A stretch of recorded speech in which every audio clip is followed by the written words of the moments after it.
o José Botto confirmou 3 negociações e o Flamengo deve ter 3 reforços já para o Mundial. Além disso, o Wendel, que não vai para o Botafogo, pode acabar indo pro Mengão e faz o Pix. Flamengo se classificou contra o Botafogo da Paraíba em ritmo de jogo treino e a gente vai falar tudo o que aconteceu na partida, os pontos bons e os pontos ruins que a gente identificou. Mas antes eu quero saber, antes de seguir com o vídeo, se você já deu like, já se inscreveu no canal e já ativou o sininho para não perder nenhuma notificação. Já fez isso tudo? Então pega a visão, segue o Lucão e bora pra vinheta! Seja bem-vindo ao canal Lucão Vital.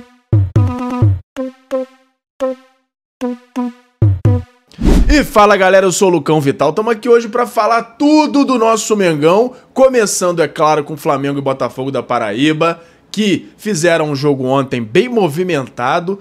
Flamengo jogou naquele ritmo de jogo treino, pelo menos assim, no sentido de defesa principalmente, né? Porque tomou 2 gols do Botafogo da Paraíba, mas em relação à desenvoltura, o Flamengo conseguiu criar as chances. É óbvio que o Botafogo da Paraíba tem um nível muito abaixo do Flamengo, mas em relação ao primeiro jogo, o Flamengo conseguiu desenvolver muito mais as jogadas. O Felipe Luiz conseguiu dar oportunidade para alguns garotos, e a gente vai falar aqui essa questão, que não poderia ter dado chance para mais alguns. Levou bastante garoto, mas deu chance só para alguns. Então, vamos discutir isso aqui hoje também. Flamengo que continua a preparação para o jogo contra o Palmeiras no domingo e treina nesses próximos dias todos. E tem uma questão aí que a gente vai discutir sobre a grama sintética, se deve ou não usar um dos jogadores aí que a gente sabe que está voltando de lesão. Vamos discutir isso no vídeo de hoje também. Mas vamos primeiro falar do jogo de ontem. Que o Flamengo, assim, mesmo tomando os 2 gols, dá pra gente considerar que foi uma partida tranquila. E aí eu quero ouvir de vocês, porque o segundo gol foi muito bonito, o primeiro gol foi claramente uma falha do Matheus Cunha, que eu não consigo gostar do Matheus Cunha. Ele faz boas defesas, mas ele toma gols bobos. Ele me lembra muito o goleiro César, antigo do Flamengo, que eu sempre chamei ele de chama-gol. É aquele cara que faz algumas boas defesas, mas chutou, você sabe que tem muita chance da bola entrar, porque ele não passa segurança nenhuma pra mim. Não gosto do Matheus Cunha, não entra na minha cabeça que o Matheus Cunha tem qualidade para ser goleiro nível Flamengo. Pra mim, o Flamengo precisa de um goleiro reserva no lugar do Matheus Cunha. Comenta aí se você concorda comigo ou se você acha que eu tô pegando pesado demais, se eu tô exagerando na crítica ao Matheus Cunha. Flamengo fez o placar logo no início, fez 2 gols antes dos 10 minutos do primeiro tempo, fez o terceiro ainda no primeiro tempo, tomou o gol pela saída do gol bizarra do Matheus Cunha, que o Henrique Dourado fez o gol, fez a meia ceifada lá, comemoração meio esquisita dele. Mas vale a pena, porque ele se esforçou, tudo bem, foi até merecido o gol dele, porque ele tava correndo pra caramba. Ele que já não é nem titular mais do time, mas nesse jogo ele deu 200%. E a gente sabe, contra o Flamengo, sempre os caras querem, e principalmente por ser um jogo que aparece, né, jogo televisionado para o Brasil todo, os caras resolvem jogar mais do que a média, e foi o que aconteceu com o Henrique Dourado. Mas Flamengo esticou o placar no segundo tempo, tomou o segundo gol, um belo gol, que aí também dá para se considerar uma falha de marcação, principalmente ali na segunda bola, né, no rebote. Então, acabou tomando gol. Matheus Cunha poderia ter feito um pouquinho melhor, mas esse segundo gol já não boto tanta culpa no Matheus Cunha, não. Eu digo, além da saída bizonha que ele deu de gol, a questão dele não passar segurança. Eu não consigo ficar com metade da segurança que eu sinto quando tá o Rossi no gol, por exemplo. E é isso. Depois disso, Pedro voltou a marcar, com 11 jogos depois do retorno da lesão, 5 deles como titular e 5 gols. O Lohan entrou, depois de 189 dias afastado, jogou bem. Isso pode ser uma notícia sensacional para o Flamengo se ele mantiver essa forma. E aí até o Felipe Luiz falou na coletiva sobre ele, a gente vai já pegar os destaques do Felipe Luiz na coletiva. E é uma ótima notícia o Lohan entrar. Aquele chute que ele deu no final, ele movimentou bem, ele pareceu muito mais focado e muito menos individualista, entrou tocando bola, participando, fazendo jogadas, quase fez um golaço. Então, muito bom saber que o Lohan aparentemente está com foco em alta.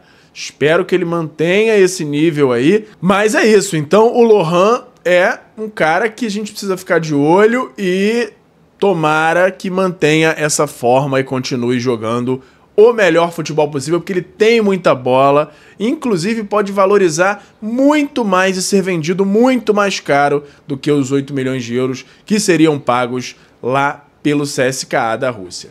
Então, além dele, teve a entrada do João Alves, o volante, que não deu para jogar muito assim. Eu particularmente colocaria o Pablo Lúcio, que é um cara que joga mais do que o João Alves, pelo que eu vi até agora, muito mais, inclusive. Eu teria dado uma oportunidade a mais para o Pablo Lúcio. Talvez até colocar os dois. Mas como o João Alves me parece ser também um cara mais segundo volante, o Pablo Lúcio, para mim, hoje, tem mais futebol do que ele. Outro cara que nem foi relacionado para o jogo, mas que para mim deveria ter oportunidades, é o Ryan Lucas. Mas tem uma informação de que, vindo da diretoria, se não me engano, do Mauro César Pereira, informando que o Ryan Lucas não está dentro do padrão que o Felipe Luiz gosta.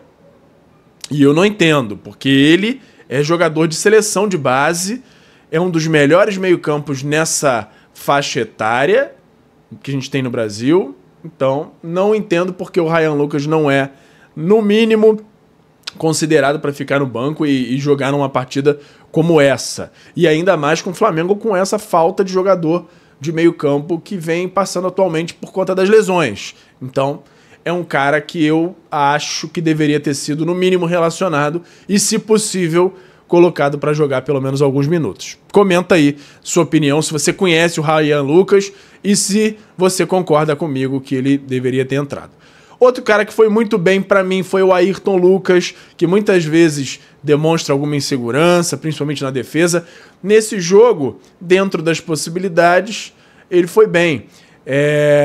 Teve o gol que o Matheus Cunha saiu errado, talvez possa ter sido uma falha de cobertura dele, mas aí não tem como colocar a culpa em outro mais do que o do Matheus Cunha.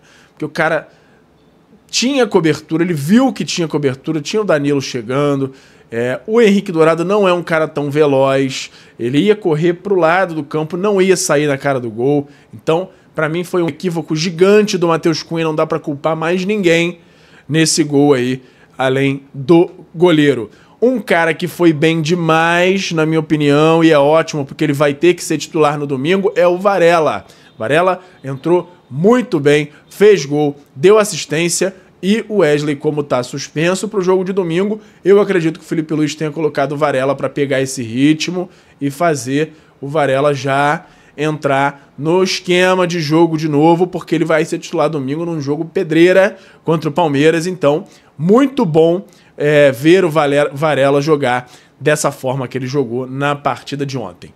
E aí, agora o sorteio das oitavas deve acontecer só depois do Mundial de Clubes. Por quê? Porque tá tendo essa situação toda na CBF de eleições agora, o afastamento do Edinaldo e etc e tal, vai ter convocação, Ancelotti chegando, tudo rolando e é provável, não tá anunciada ainda uma data específica, mas é bem provável que só haja esse sorteio para a próxima fase, para as oitavas de final da Copa do Brasil, depois do Mundial de Clubes. Então, vamos acompanhar aí e qualquer novidade eu trago aqui. Em entrevista ao Prime Video no intervalo de Flamengo e Botafogo da Paraíba, o zagueiro Danilo foi perguntado sobre a importância de estar na pré-lista de Carlo Ancelotti. O defensor não respondeu sobre o assunto e focou no duelo com o Botafogo da Paraíba. A seleção hoje importa 0 ou menos.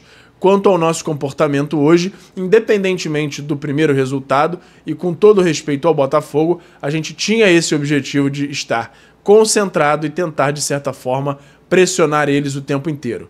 E, de certa forma, a gente conseguiu. Mas o gol, a gente tem que se cobrar porque não podemos tomar um gol desses, por desorganização defensiva nossa. A gente tem que melhorar. Foi isso. Resposta curta, grossa e muita gente falando que ele foi grosso com o repórter. Quando o cara dá uma resposta um pouquinho fora do padrão, o pessoal já diz que o cara tá sendo ríspido, tá sendo grosso. Resposta tranquila, educada. Ele só falou, hoje, seleção, não. Importa 0 ou menos hoje, por conta da partida de hoje ser Botafogo da Paraíba. Então, não falou nada demais, mas deu uma ótima resposta, focando no Flamengo, que é o que importa de fato nesse jogo, que é quem paga o salário dele, né? Então, foi isso. Essa foi a declaração de Danilo aí na partida de ontem. E antes do jogo, quem deu entrevista foi José Boto. Aquela virada que a gente dá nos vídeos falando normalmente das notícias gerais e vira no meio do vídeo para Mercado da Bola. Fica ligado que agora começou Mercado da Bola. José Boto deu essa entrevista antes da partida à Flamengo TV. Relatou que já está em negociações com jogadores pretendidos pelo rubro-negro. Vai abrir uma janela de 1 a 10 de junho para as equipes que vão ao Mundial e depois vai haver a janela normal de inverno. Só deixar aqui para os torcedores que todo o processo de monitoramento, seleção e discussão interna já está terminado. Temos os alvos identificados e já entramos em fase de negociação com eles para que venham o mais rápido possível para se juntarem a nós e fazerem um elenco ainda mais forte que já é. Sabemos exatamente o que queremos e já estamos em negociação com esses jogadores. Qualquer nome ventilado pode prejudicar as negociações.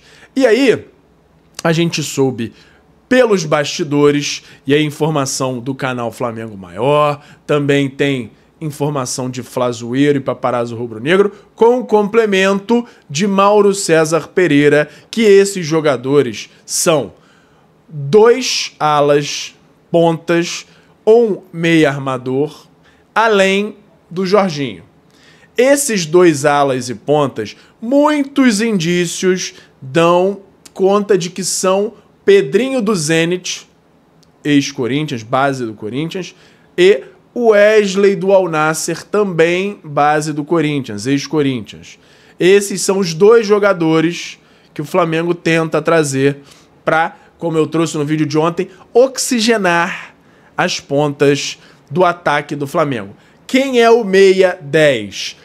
Já teve um monte de nome falado aí, mas hoje, esse cara que negocia, a gente não tem o nome. O Mauro César falou sobre um 10 negocia, ainda não está fechado, mas está avançado, mas ele também não citou o nome. Eu não sei se ele sabe ou se a informação que ele recebeu foi sem o nome da pessoa, mas o fato é que ele soltou essa notícia também no Twitter dele. Então a tendência é de 3 reforços, além do Jorginho, que já está acertado. E agora, para finalizar, vamos falar essa questão do Wendel, que é o volante meia que está atuando lá pelo Zenit e estava acertado com o Botafogo. O Botafogo já tinha fechado valores e tudo, tinha contrato, pré-contrato assinado, e aí o Botafogo desfez o negócio. O Wendel postou, disse que estava muito triste, etc e tal, e o Botafogo soltou uma nota dizendo que fechou o negócio por conta de... como é que foi o termo que eles usaram? Por conta de geopolítica, problemas geopolíticos, possíveis problemas que eles teriam em relação à geopolítica. E basicamente porque o Botafogo é de um clube de dono americano e ele poderia sofrer sanções do governo atual dos Estados Unidos por estar fazendo negócio com o clube russo.